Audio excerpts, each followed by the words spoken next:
Students, अभी हमने उससे पिछले पार्ट में मैंने पढ़ाया था समावेशी शिक्षा का पार्ट पहला पढ़ाया था कि समावेशी शिक्षा होती क्या है। समावेशी शिक्षा का अर्थ पढ़ाया था, परिभाषाएं पढ़ाई थी और हमने उसका उद्देश्य पढ़ाया था। तो समावेशी शिक्षा क्या होती है? समावेशी शिक्षा होती है सामान्य बालकों के साथ विशिष्ट बालकों को अध्ययन कराना समावेशी शिक्षा कहलाता है। लेकिन अगर सही इसकी अवधारणा देखी जाए तो समावेशी शिक्षा होती है सामान्य बालक हो, चाहे विशिष्ट बालक हो, चाहे सामाजिक रूप से वंचित बालक हो, चाहे आर्थिक रूप से वंचित बालक हो, चाहे वो शारीरिक रूप से वंचित बालक हो, किसी भी प्रकार से वंचित बालक हो, उसे एक ही विद्यालय में एक ही कक्षा में एक साथ बैठाकर बिना किसी भेदभाव के शिक्षा प्रदान करना ही समावेशी शिक्षा है। तो डेफिनेशन भी बताई थी हमने श्रीमती आर के शर्मा के अनुसार। उद्देश्य बताया था समावेशी शिक्षा का प्रमुख उद्देश्य होता है सक्षम, अक्षम तथा प्रतिभाशाली बालकों को सर्वांगीण विकसित करना है। या हम ऐसा कह सकते हैं सक्षम, अक्षम और प्रतिभाशाली बालकों का सर्वांगीण विकास करना ही समावेशी शिक्षा है। ये हम पार्ट फर्स्ट में पढ़ चुके थे, आप पार्ट सेकंड में पढ़ेंगे समावेशी शिक्षा में बालक। तो बालक केवल दो ही प्रकार के होते हैं, एक होता है हमारा सामान्य बालक, एक होता है विशिष्ट बालक। ये पढ़ने से पहले हम तुम्हें एक चीज बता देते हैं, ये समावेशी जो शिक्षा है इसका कॉन्सेप्ट आया कहाँ से। बहुत सारे यूट्यूबर पे पढ़ा होगा तुमने, यहाँ वहाँ पढ़ाया होगा, तो तुमने ये पढ़ा होगा कि समावेशी शिक्षा का जो कॉन्सेप्ट है या समावेशी शिक्षा सर्वप्रथम कहाँ से आई थी, अमेरिका या कनाडा से आई थी। लेकिन हम तुम्हें बताते हैं 1990 में थाईलैंड में एक शहर था जोमेसियन।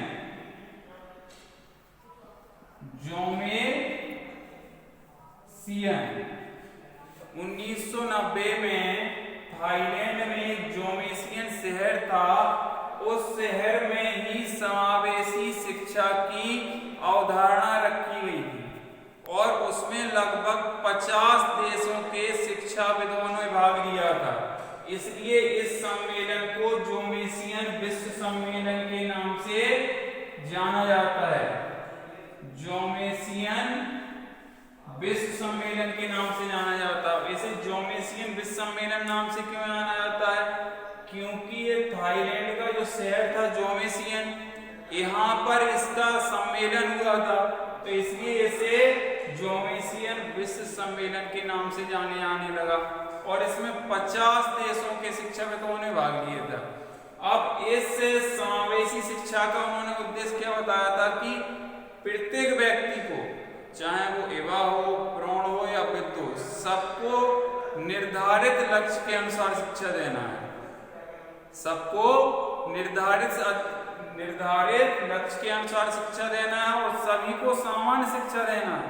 सामान्य का मतलब है सामान्य रूप से सबको शिक्षा देना है, चाहे जैसा बालक हो, चाहे वो अस्थि रूप से विकलांग हो, चाहे शारीरिक रूप से विकलांग हो, चाहे मंदबुद्धि का बालक हो, कुल मिला के कैसा भी बालक हो उसमें हमें भेदभाव नहीं करना है।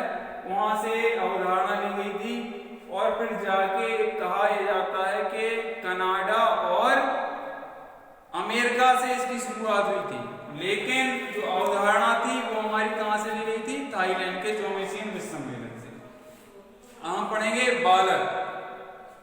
बालक दो प्रकार के होते हैं, एक होता है सामान्य बालक, एक होता है विशिष्ट बालक। सामान्य बालक क्या होता है?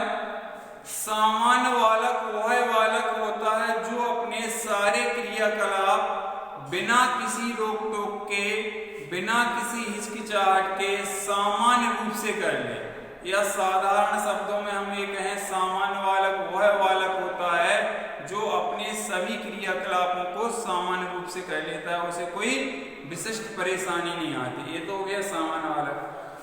विशिष्ट बालक क्या होता है? विशिष्ट बालक वह बालक होता है जो सामान्य बालकों से किसी भी तरीके से पिछड़ा हुआ होता है, चाहे वो सामाजिक हो, आर्थिक हो चाहे वो मानसिक हो, किसी भी प्रकार से वो पिछड़ा हुआ होगा। किससे? सामान्य बालकों से। वो हमारा होता है विशिष्ट बालकों से। तो ये याद रखना, समावेशी जो शिक्षा है, इंक्लूसिव एजुकेशन है, चाहे जौन सा एग्जाम हो, चाहे किसी भी स्टेट लेवल का एग्जाम हो, चाहे DLED का एग्जाम हो, उसमें ये आना है 4-5 नंबर गेम तो बड़े आराम से आ जाते हैं। हम एक हमने एक डेफिनेशन लिखी है, हमारे किर्क महोदय की डेफिनेशन है, बहुत इंपॉर्टेंट है। ये very important definition, very important definition है, किर्क महोदय की है। इन्होंने कहा है विशिष्ट बालक शारीरिक, मानसिक व सामाजिक गुणों में सामान्य बालकों से अलग होता है। अलग मतलब कि भिन्न होता है। किर्क महोदय ने कहा है विशिष्ट बालक वह बालक होता है जो शारीरिक, मानसिक और सामाजिक गुणों के आधार पर सामान्य बालकों से भिन्न होता है। अब विशिष्ट बालक होते कितने प्रकार के हैं? तुमने पढ़ा होगा कि विशिष्ट बालक वह होता है जो प्रतिभाशाली हो, सृजनात्मक हो, इस प्रकार से पढ़ा होगा। लेकिन बालक की हमने एक डेफिनेशन बताई, बहुत ही इंपॉर्टेंट डेफिनेशन है एग्जाम के अकॉर्डिंग। विशिष्ट बालक शारीरिक, मानसिक व सामाजिक गुणों में सामान्य बालकों से अलग होता है।